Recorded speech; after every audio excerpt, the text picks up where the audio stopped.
वसुदेवसुतं देवं कंसचाणूरमर्दनं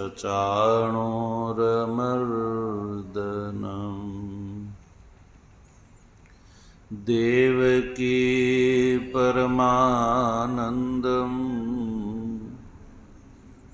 कृष्णं वन्दे जगद्गुरुम्। मूकं करोति वाचालं पङ्गुं लङ्घयते गिरिं यत्कृपातमहं वन्दे परमानन्दमाधवम्।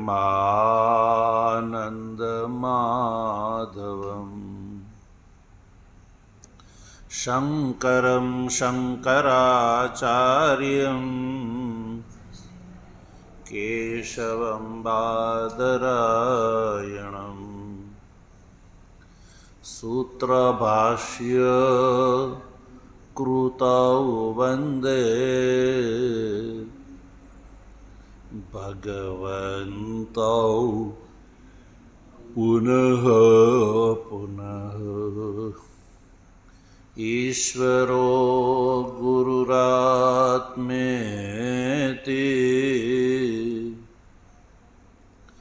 मूर्तिभेदविभागिने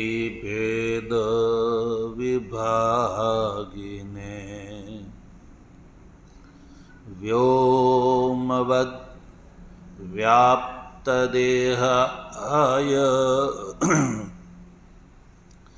दक्षिणा मूर्तये नमः। ओम शांति शांति शांति।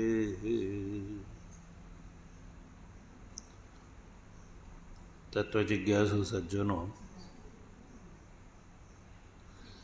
ભગવાનની પરમાનુકંપાથી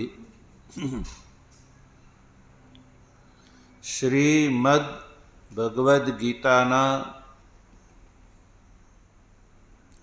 સાંખ્ય યોગ નામના બીજા અધ્યાયના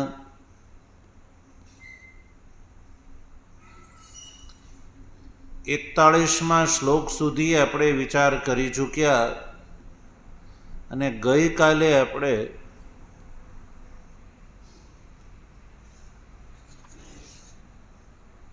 42 અને 43 નંબરના શ્લોકનો વિચાર પ્રારંભ કરી ચૂક્યા હતા.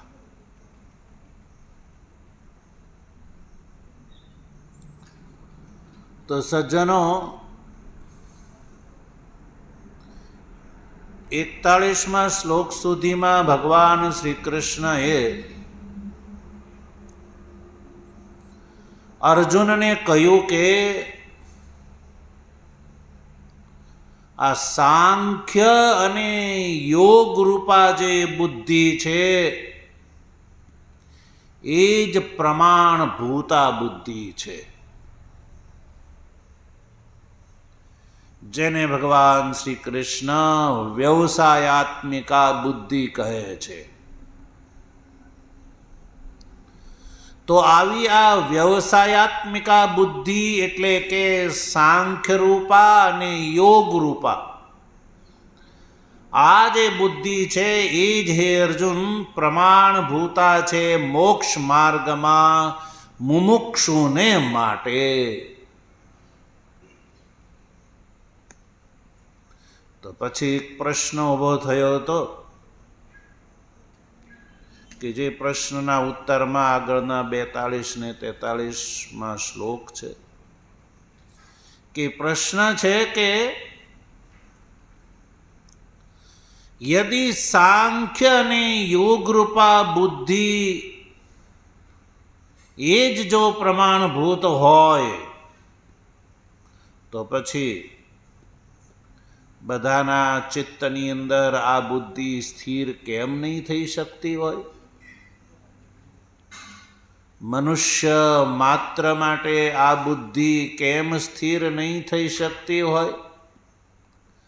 બધાને આ વાત કેમ નહીં સમજાતી હોય? બધા આ ભગવાન શ્રી કૃષ્ણના કયા પ્રમાણેના જે માર્ગ છે એનું અનુસરણ કેમ નહીં કરતા હોય? કે ચાલો ભગવાન શ્રી કૃષ્ણએ જે ઉપાયભૂત બુદ્ધિ કહી નિષ્કામ કર્મ યોગ અને ઉપેયભૂત સાંખ્ય યોગ, કે જે થકી જન્માદિ દુઃખોની નિવૃત્તિ થઈ જાય છે. તો સજ્જનો, આ સંસારમાં કોણ એવો મનુષ્ય હોય કે જે એવું ન ચાહતો હોય કે મારા બધા જ દુઃખો સમૂલ નાશ થઈ જાય? તો દુઃખોનું સમૂલ એટલે કે એકાંતિક અને આત્યંતિક રૂપથી નાશ થઈ જાય એ બધાએ મનુષ્યો ચાહે છે. અને દુઃખોનો એકાંતિક અને આત્યંતિક રૂપથી નાશ થાય એ માટેનો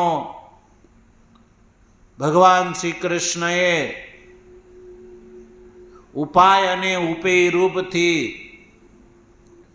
સાંખ્ય બુદ્ધિ અને યોગ બુદ્ધિનું વર્ણન અર્જુનની સામે કરી દીધું.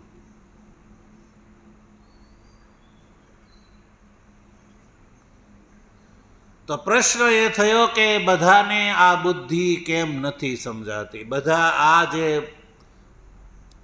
ભગવાન શ્રી કૃષ્ણએ જે કહેલા સાધનની અંદર બધા પ્રવૃત્ત કેમ નથી થતા? ભાષ્ય ટીકાકાર લખે છે, સર્વેષાં ચિત્તે કિમિતિ સ્થિરા ન ભવતી પ્રમાણભૂતા બુદ્ધિ તર્હિ સર્વેષાં ચિત્તે કિમિતિ સ્થિરા ન ભવતી. યદિ સાંખ્ય બુદ્ધિ અને યોગ બુદ્ધિ જે પ્રમાણભૂત છે તો બધા મનુષ્યો કેમ એનું અનુસરણ નથી કરતા? બધાને આ વાત કેમ સમજાતી નથી? તો એનું કારણ ભગવાન શ્રી કૃષ્ણ ખુદ આ 42 અને 43 શ્લોકમાં કહે છે. 42, 43 અને 44 આ 3 શ્લોકમાં કહે છે. 3 શ્લોકમાં એક વાત આ વાતનો જવાબ આપે છે કે મનુષ્ય માત્રને ભગવાન શ્રી કૃષ્ણ દ્વારા કહેલી જે પ્રમાણભૂત જે આ સાંખ્ય બુદ્ધિ અને યોગ બુદ્ધિ કેમ બધાના અંતકરણમાં નથી ઠરતી? તો જો ગઈકાલે એ વાતને ઉત્તર જાણવા માટે આપણે 42 અને 43 આ 2 શ્લોકનું ઉચ્ચારણ કર્યું હતું. અને આ જે શ્લોક છે એનું આપણે વાક્યમાં રૂપાંતર પણ કરી ચૂક્યા હતા. આજે પુનઃ એ વાક્યને ફરી બોલીએ છીએ. હે પાર્થ, વેદવાદરતાઃ અન્યત નાસ્તિ ઇતિ વાદિનઃ કામાત્માનઃ સ્વર્ગપરાઃ અવિપશ્ચિતઃ ભોગૈશ્વર્ય ગતિમ પ્રતિ ક્રિયા વિશેષ બહુલામ જન્મ કર્મ ફલપ્રદામ પુષ્પિતામ યામ ઇમામ વાચમ પ્રવદંતી ઇતિ.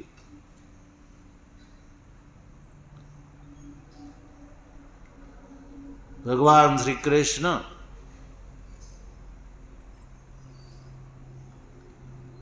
આ કારણ બતાવે છે કે સર્વ મનુષ્યોના અંતઃકરણની અંદર ભગવાને કહેલી યોગ બુદ્ધિ અને સાંખ્ય બુદ્ધિ કેમ ઠરતી નથી, કેમ સ્થિર નથી થતી, કેમ સમજાતી નથી? તો કહ્યું કે સર્વાધિક મનુષ્યો, કેવા? સર્વાધિક મનુષ્યો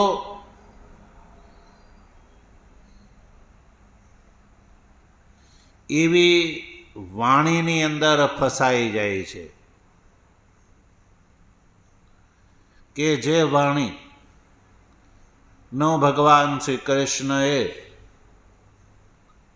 4 વિશેષણોથી વર્ણન કર્યું.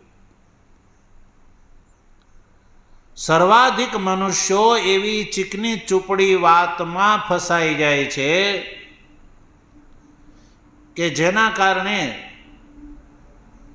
ભગવાન શ્રી કૃષ્ણ દ્વારા ઉક્ત આ જે પ્રમાણભૂત જે વ્યવસાયાત્મિકા બુદ્ધિ આવા જીવોના અંતઃકરણમાં ઠરતી નથી.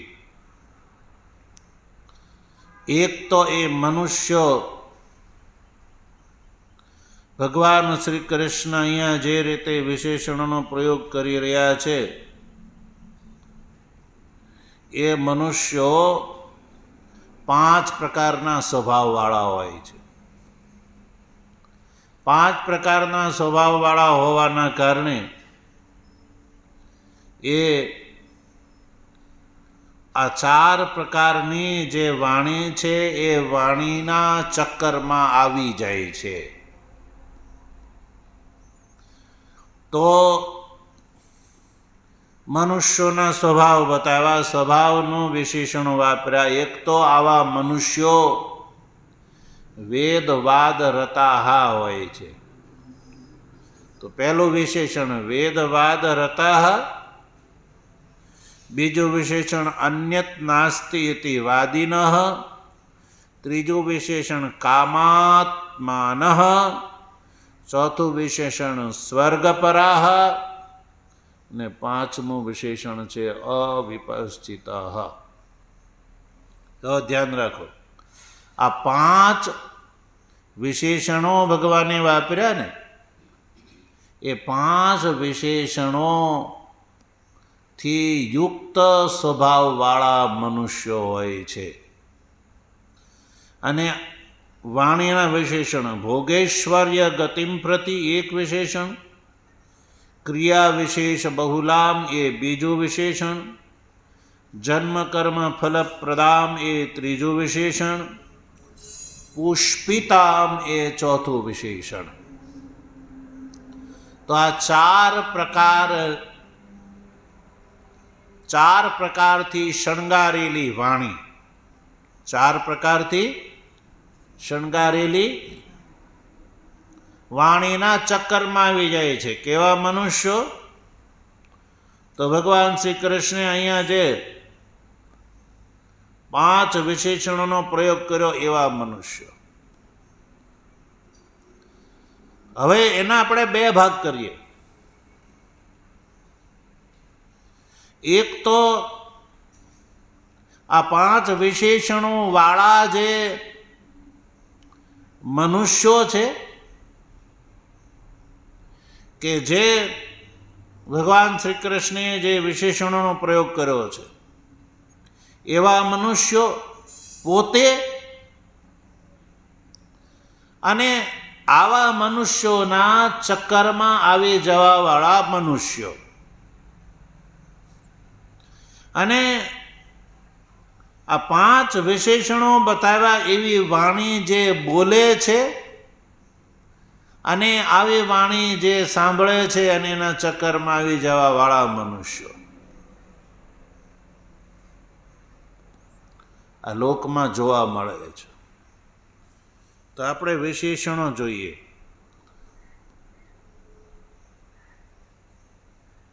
સૌથી પહેલું વિશેષણ છે વેદવાદ રતાહ. કે જે વેદવાદમાં રત છે ને એવા મનુષ્યોને ભગવાન શ્રી કૃષ્ણે કહી એવી પ્રમાણભૂત બુદ્ધિ એના અંતકરણમાં ઠરતી નથી. એનું સૌથી પહેલું કારણ બતાવ્યું વેદવાદમાં રત હોવાના કારણે. શા માટે? વેદવાદમાં રત હોવાના કારણે ભગવાન શ્રી કૃષ્ણએ જે કહેલી પ્રમાણભૂતા સાંખ્ય બુદ્ધિ ને યોગ બુદ્ધિની અંદર એવા જીવોની પ્રવૃત્તિ થતી નથી. હવે ખુદ વેદવાદમાં રત હોય યા વેદવાદમાં રત હોય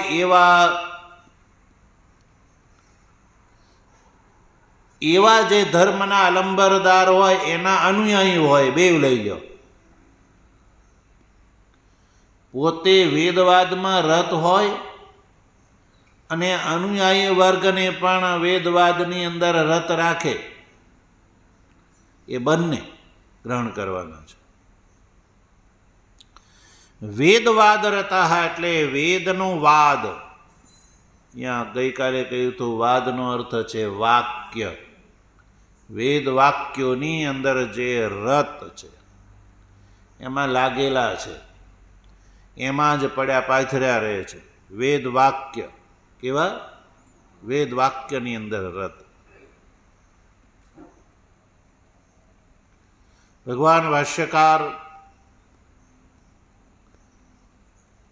એનો અર્થ બતાવે છે કે જે બહુ પ્રકારના અર્થવાદ કે જેની અંદર ફળ અને સાધનનું પ્રકાશન કરેલું હોય એવા વેદ વાક્યોની અંદર રત, એવા વેદ વાક્યોમાં જે રત છે.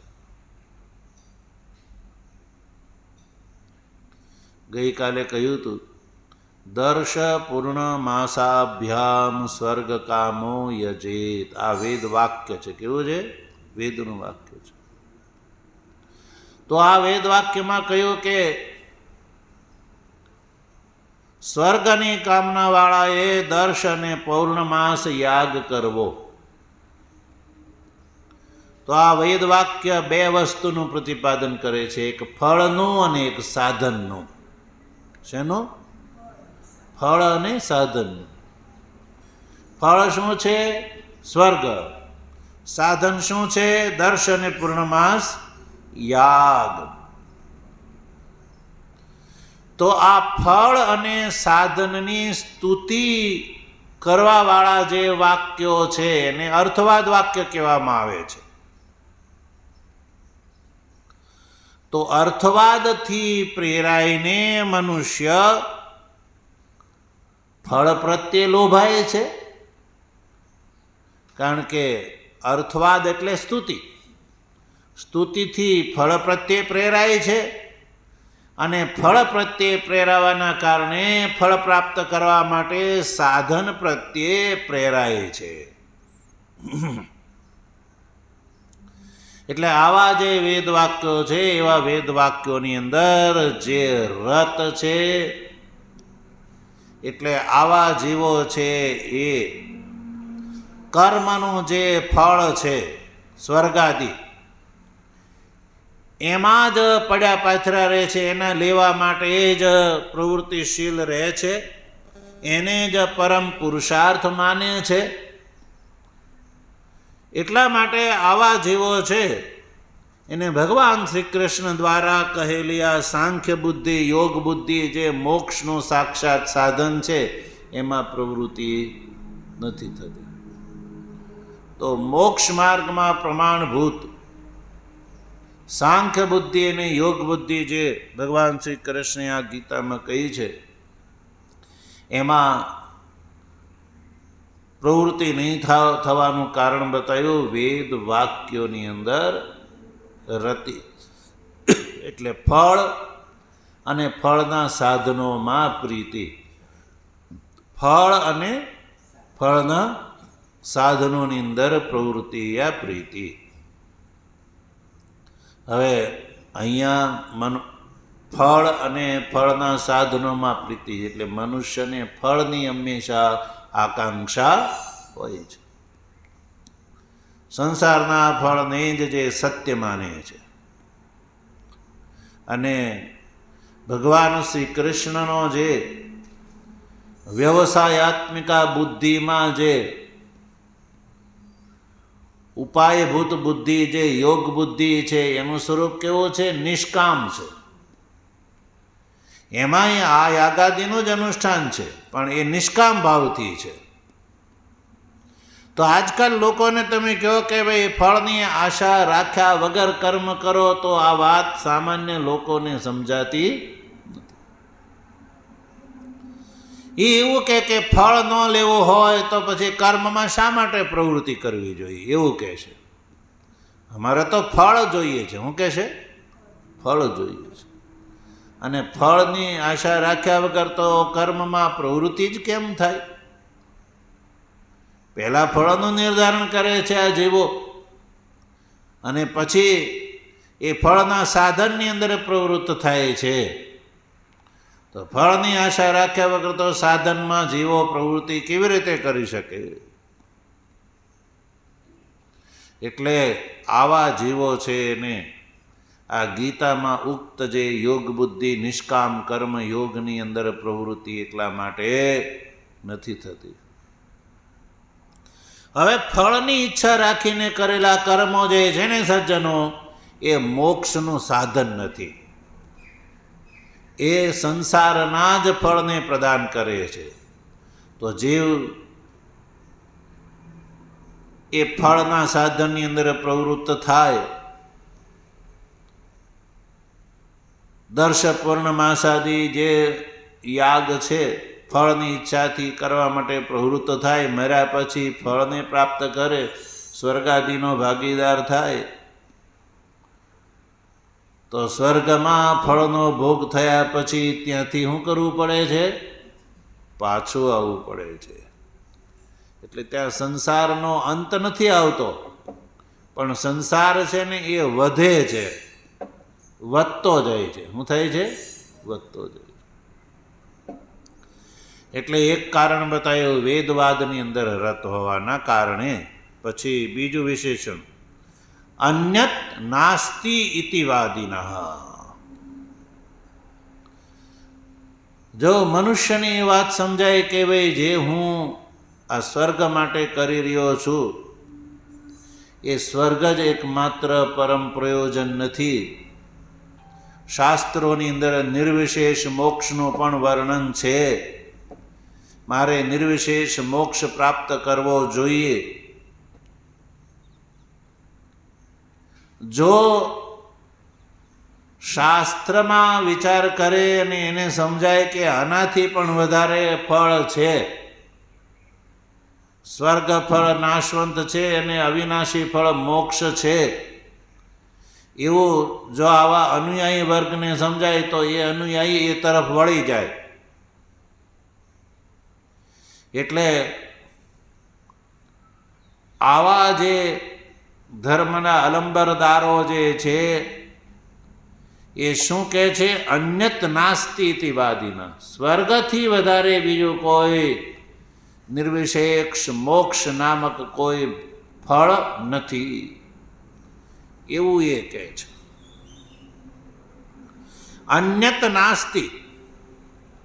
અન્યત એટલે બીજું કોઈ, સ્વર્ગાદિથી બીજું કોઈ નિર્વિશેષ કેવલ્ય મોક્ષ નામનું કોઈ ફળ નથી, એવું સાહસપૂર્ણ જે કહે છે.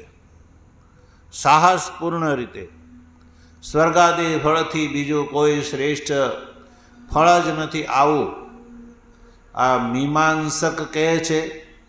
અને મીમાંસકથી પ્રેરાયેલા આજકાલ અનેકો એવા મતવાળા પંથ જે છે એ પણ આવી કપોલ કલ્પિત વાત કરતા હોય છે.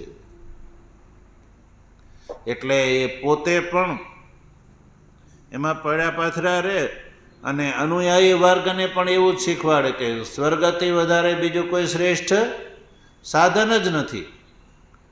એટલે અનુયાયી વર્ગ પણ એ જ માનીને ચાલતો રહે. એટલે પોતે મોક્ષના ભાગીદાર ન થાય અને અનુયાયી વર્ગને મોક્ષના ભાગીદાર થવા દે નહીં.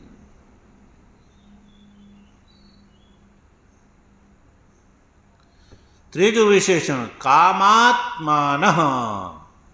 આવા જીવો કામાત્મા હોય છે. અહીંયા શબ્દમાં કામાત્મા શબ્દમાં આત્મા શબ્દનો અર્થ છે અંતકરણ.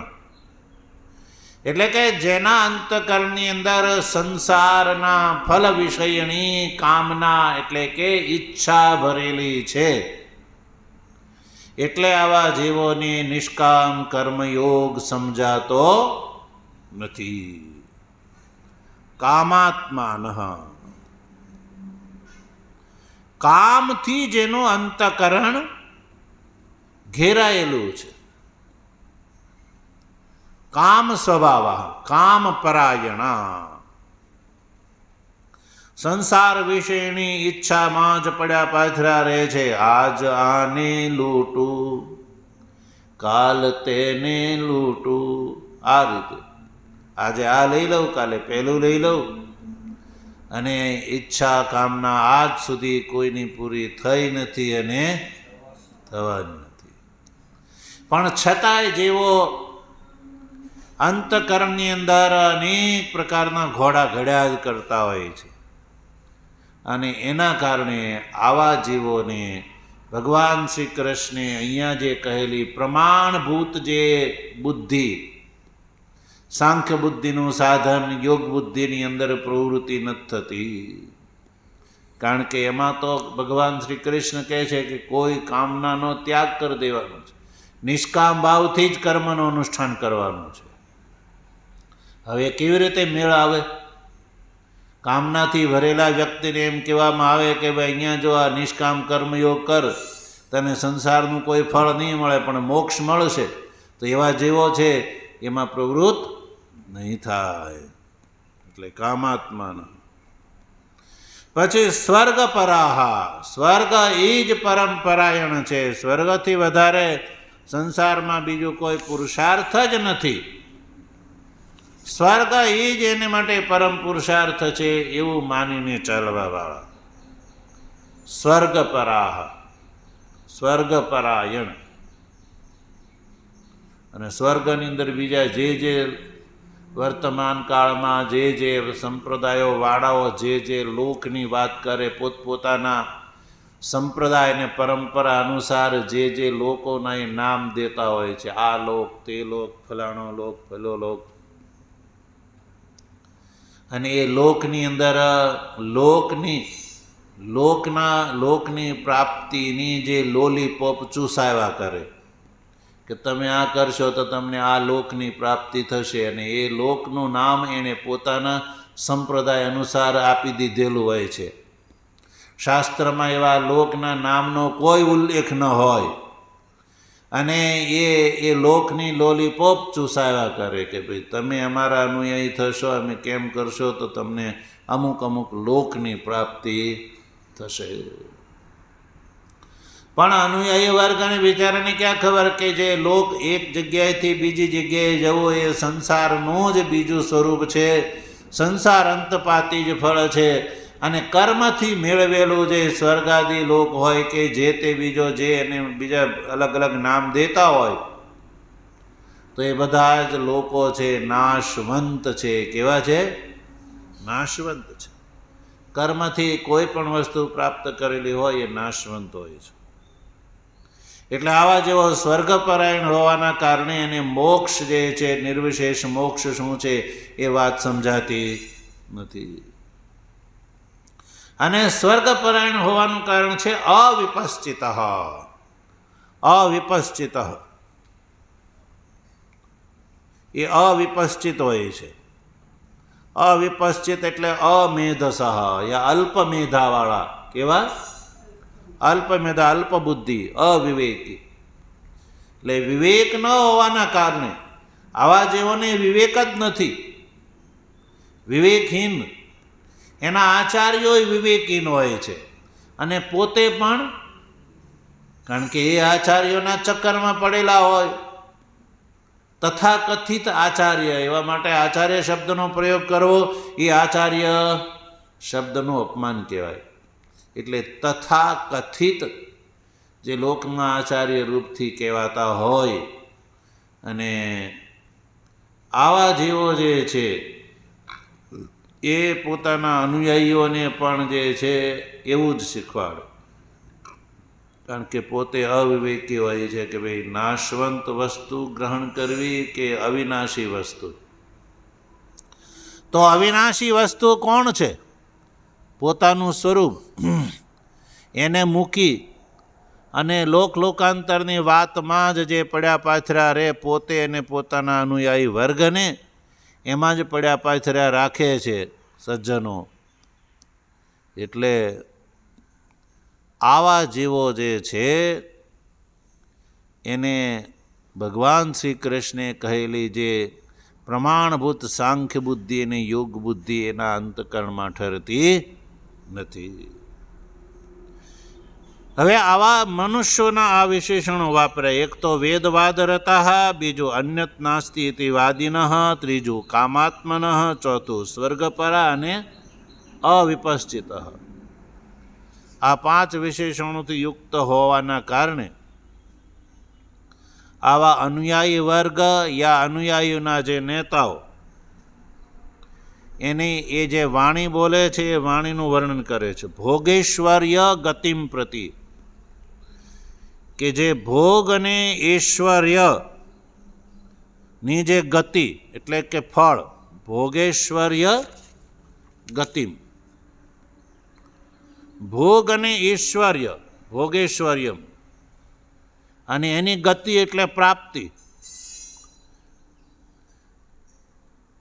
અને એ પ્રાપ્તિમાં જે સાધનભૂત જે ક્રિયા વિશેષ કર્મયોગ,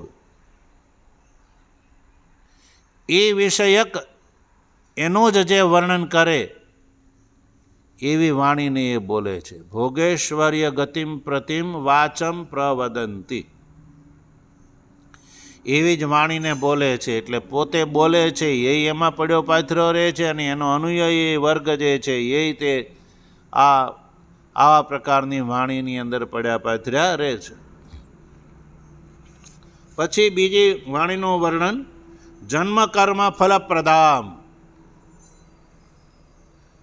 આવા લોકોનું જે કથન છે એ કેવો છે? એની વાણી એટલે એનો ઉપદેશ, એનું કથન જન્મ કર્મ ફળ પ્રદાન કરવા વાળું. કેવું છે? જન્મ કર્મ ફળને પ્રદાન કરવા વાળું. કર્મનું ફળ જન્મ છે. શું છે? જન્મ છે એ કર્મનું ફળ છે. એટલે જેના દ્વારા જન્મ થાય એવા કર્મના ફળને, જન્મને પ્રદાન કરવા વાળી જે વાણી આવા ધર્મના મુખિયાઓ બોલે છે, એટલે પોતે એમાં પડ્યા પાથરા રહે છે, અને એનો અનુયાયી વર્ગ જે છે એ એમાં પડ્યો પાથર્યો રહે છે.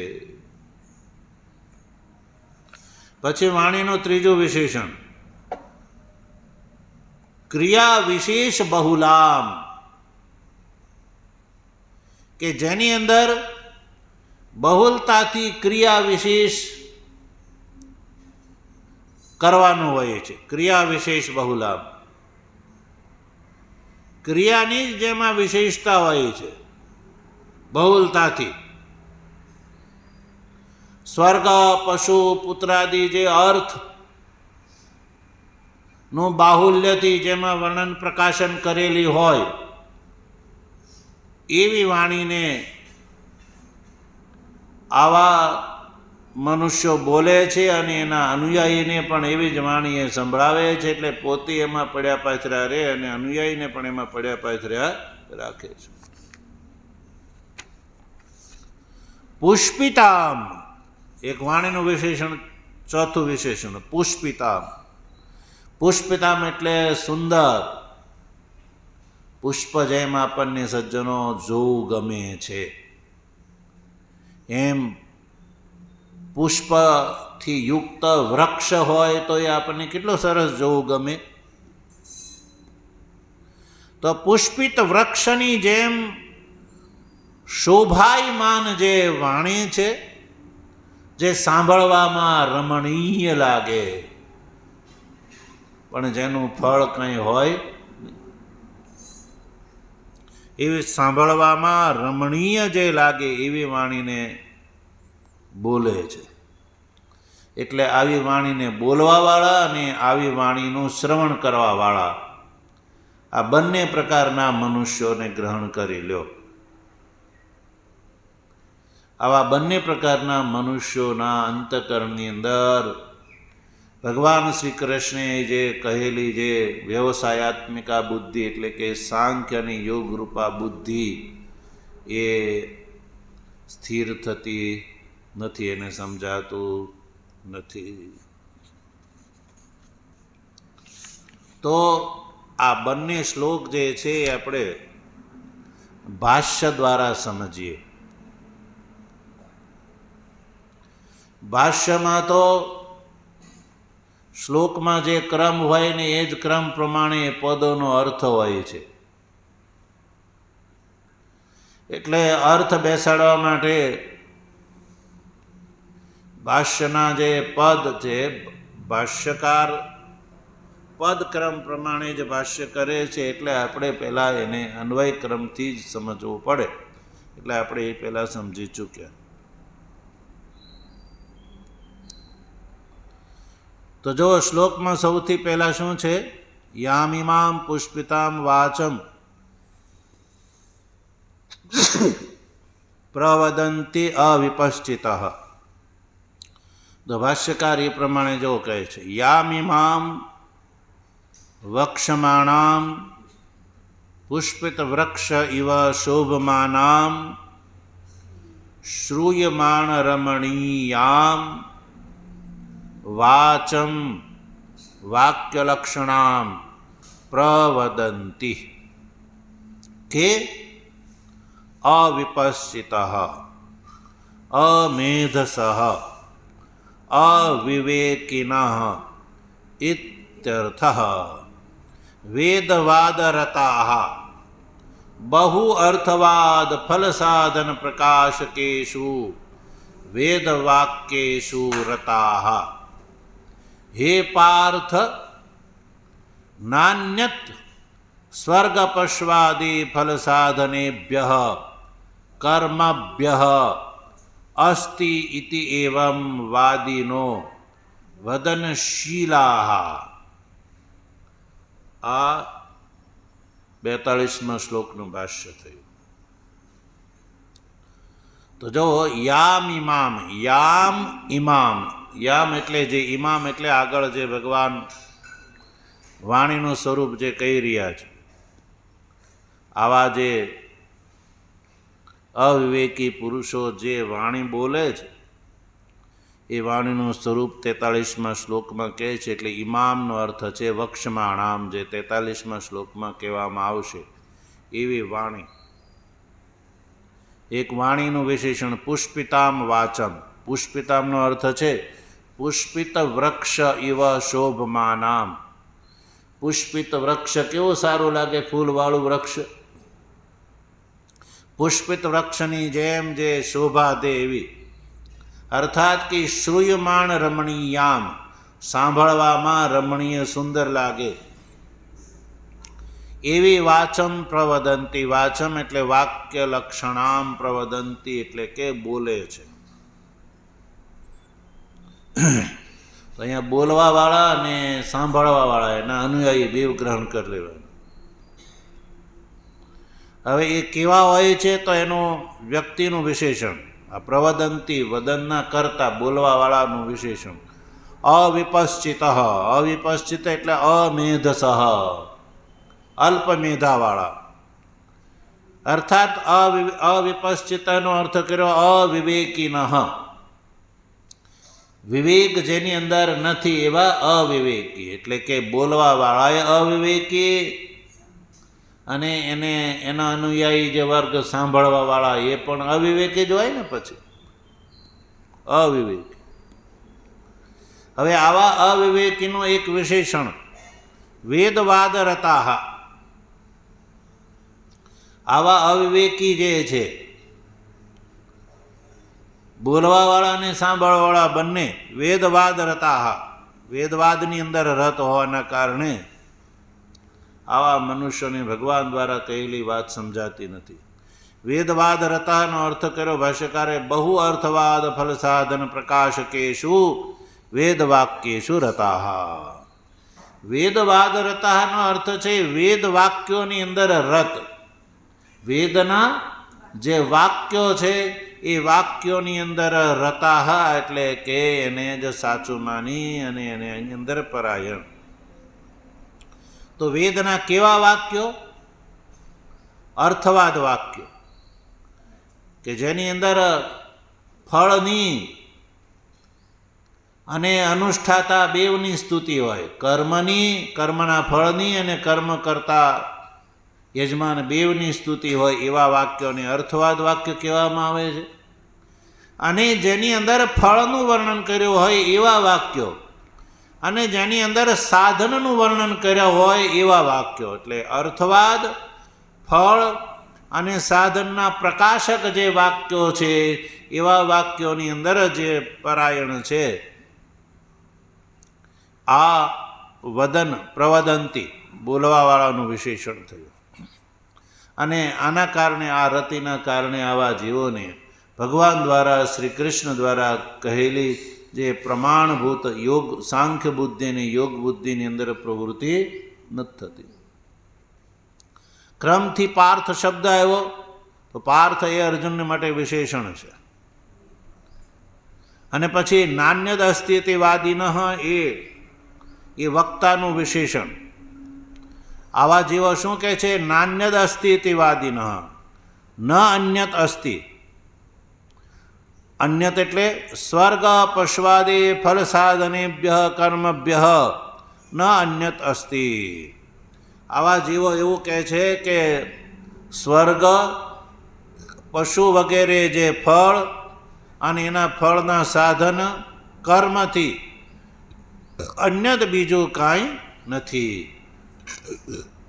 અન્યત નાસ્તિ. સ્વર્ગ પશુવાદી ફળ સાધનથી, સ્વર્ગ પશુવાદી ફળ અને ફળના સાધન કર્મ, એનાથી બીજું સાધન, નિર્વિશેષ મોક્ષનું સાધન જ્ઞાન છે જ નહીં, એવું કહેવાવાળા. ઇતિ એવમ વાદીના, એટલે વદનશીલા.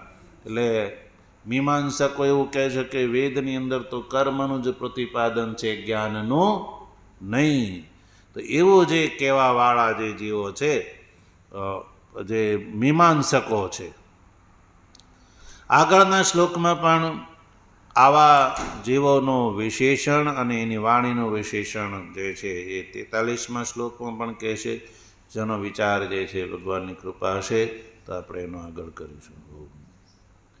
વસુદેવ સુતં દેવં કંસચાણૂરમર્દનમ દેવકી પરમાનંદમ કૃષ્ણં વંદે જગદ્ગુરુ મૂકં કરોતિ વાચાલં પંગું લંઘયતે ગિરિં યત્કૃપાતમહં વંદે પરમાનંદમાધવં શંકરં શંકરાચાર્યં કેશવં બાદરાયણં સૂત્રભાષ્યકૃતૌ વંદે ભગવन्तૌ પુનઃ પુનઃ. ઈશ્વરો ગુરુરાત્મેતિ મૂર્તિભેદવિભાગિને વ્યોમવદ્વ્યાપ્તદેહાય દક્ષિણામૂર્તયે નમઃ. ઓમ શાંતિ શાંતિ શાંતિ. સદ્ગુરુ